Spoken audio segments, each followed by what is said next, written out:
দীর্ঘ অপেক্ষার পর ফাইনালি অনুরাগের ছোঁয়া 8 বছরের লিপ নিল। বেশ কয়েকদিন ধরেই শোনা যাচ্ছিল অনুরাগের ছোঁয়া ধারাবাহিকের গল্প একেবারেই পাল্টে যাবে। ধারাবাহিকে আসবে নতুন মোড়।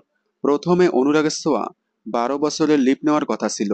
এমনকি ধারাবাহিকের পরবর্তী জেনারেশন সোনা রূপার কাস্টিংও কমপ্লিট হয়ে গিয়েছিল, কিন্তু কোনো এক কারণে ক্যান্সেল হয়ে যায় 12 বছরের লিপ।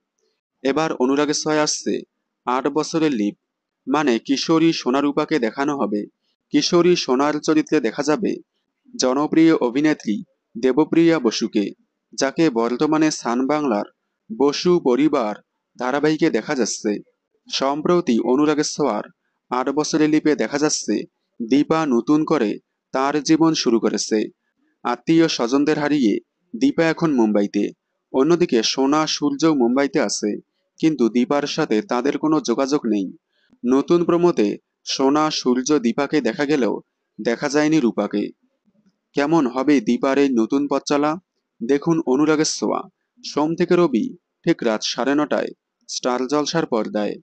বাংলা বিনোদনের সকল আপডেট সবার আগে পেতে চ্যানেলটি সাবস্ক্রাইব করে পাশে থাকা বেল আইকনটি বাজিয়ে দিন। ধন্যবাদ।